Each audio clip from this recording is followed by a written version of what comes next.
In Tasmania's unpredictable and often turbulent political landscape, one figure has emerged as a pivotal force: Craig Garland, the re-elected independent for Braddon.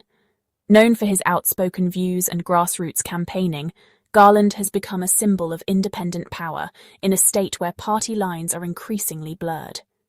On August 1st, 2025, Garland made headlines by announcing he would not support Premier Jeremy Rockliff's Liberal Party in forming a minority government. His declaration sent shockwaves through the political establishment, instantly shifting the balance of power. This bold decision has thrown the state into a period of deep uncertainty, coming just weeks after an election that left the parliament more fragmented and divided than ever before. The electorate's message was clear: no single party has a mandate, and compromise will be essential.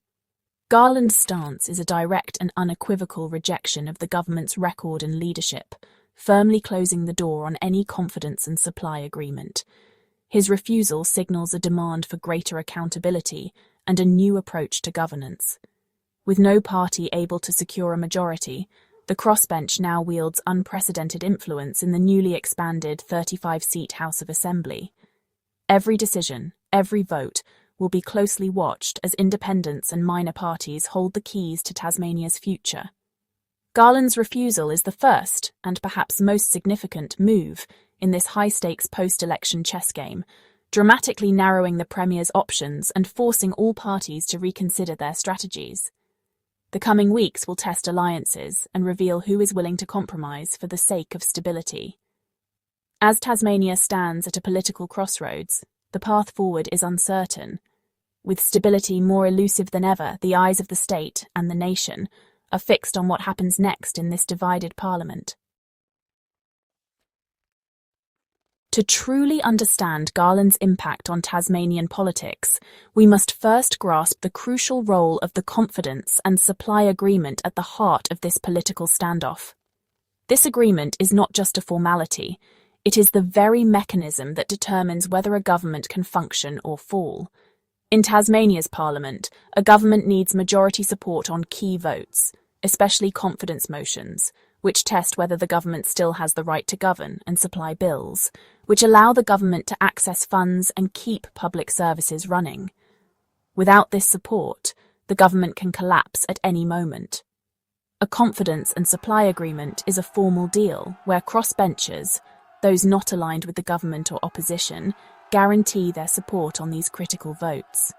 In return, they often secure policy concessions, reforms, or commitments to address issues important to their constituents. This arrangement is a cornerstone of stable minority governments. Without such an agreement in place, a minority government is left exposed. It must negotiate every single bill, every piece of legislation, and every budget item, living in constant fear of defeat and the threat of an early election. The uncertainty can paralyze decision-making and erode public trust. Garland's refusal to sign such a pact is not a minor gesture. It is a deliberate move that denies Premier Rockliff the stability and certainty needed to govern effectively. It sends a clear message that support cannot be taken for granted. The Liberals, as a result, would be forced to negotiate on every issue, big or small.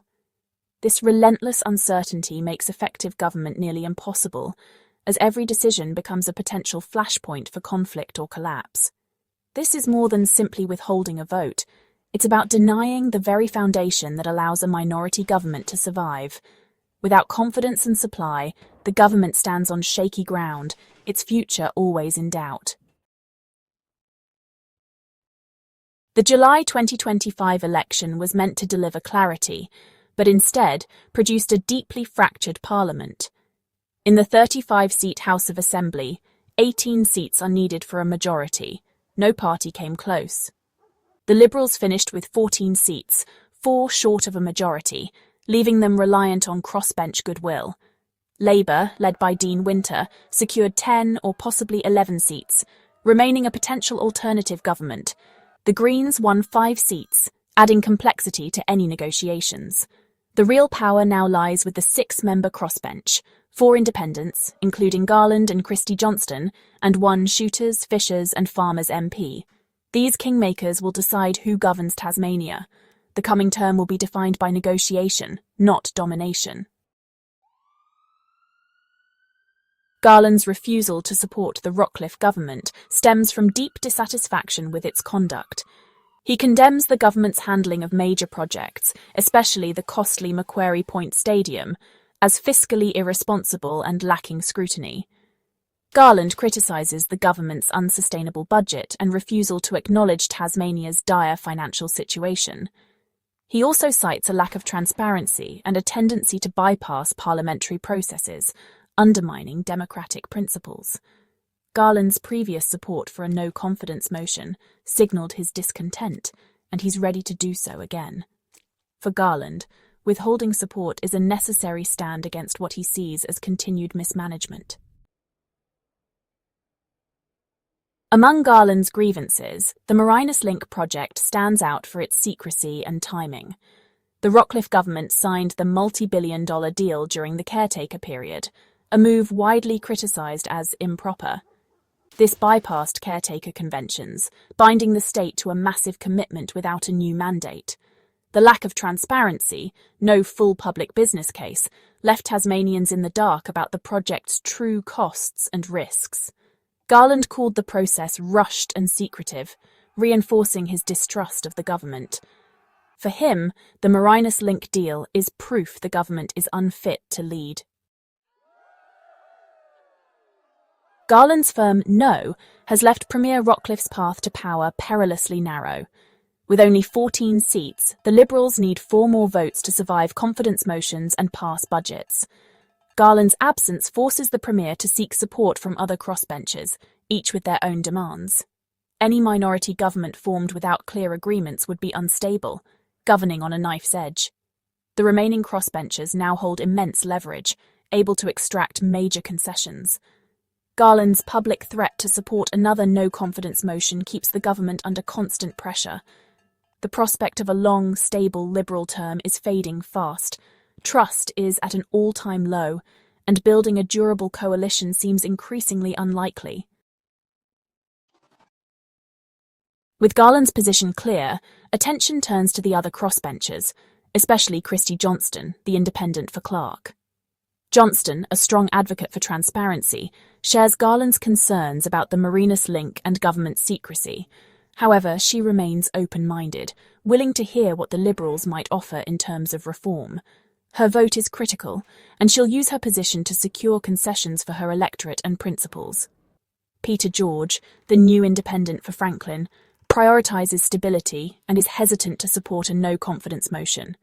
The Shooters, Fishers and Farmers MP brings yet another set of priorities. The Liberals must negotiate individually with each crossbencher, making coalition building a monumental challenge. Failure to win over these key players could end Rockliff's premiership. With Parliament on a knife's edge, Tasmania stands at a political crossroads, and several scenarios could unfold in the coming weeks. The balance of power is more fragile than ever, and every decision made now will have lasting consequences for the state's future. Premier Rockliff's best hope is to win over at least 4 crossbenchers, but this will require major concessions and delicate negotiations. Trust between the parties is at an all-time low, and the crossbenchers are wary of empty promises. The government will need to offer real policy changes and guarantees to secure their support, making the process even more challenging. If the Liberals fail to secure enough backing, the governor may invite Labour's Dean Winter to try forming government. However, Labour faces an even steeper climb, needing to convince a larger number of crossbenchers to join or support them. This would require building new alliances and possibly making significant compromises on key policies. Craig Garland has signalled he's open to talks with Labour, but any coalition involving the Greens and Independents would be highly complex. Each group brings its own priorities and demands, and finding common ground will be a delicate balancing act. Negotiations could drag on, testing the patience of both politicians and the public. If neither side can command the confidence of the House, Tasmania could face a period of extended instability. The possibility of another election looms large, which would mean more uncertainty for voters and potentially months without a clear government. In this tense environment, the crossbench holds the key to avoiding chaos. Their decisions and negotiations will ultimately determine the direction Tasmania takes and whether the state can move forward with a functioning government. A compromise, whether it's a formal coalition, a confidence and supply agreement, or issue-by-issue support, is now essential. Without it, the risk of gridlock and further division grows. The coming days will be critical, as Tasmania waits to see if its leaders can deliver the stable, effective government the state urgently needs. Garland's refusal to support the Liberals is a defining moment for Tasmania's 51st Parliament. It highlights the challenge of governing in a fractured political era, where power has shifted to the crossbench. Garland's stand, rooted in concerns over transparency and fiscal management, has vetoed the Premier's path to power. The Rockliff government's secretive actions, especially on Marinus Link, have eroded trust to a breaking point. For independents like Garland and Johnston, accountability is non-negotiable. Tasmanians sought clarity at the polls but received a complex political puzzle instead.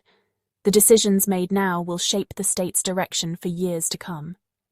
The future of Tasmania's government hangs in the balance, dependent on whether its leaders can bridge divides and deliver stability.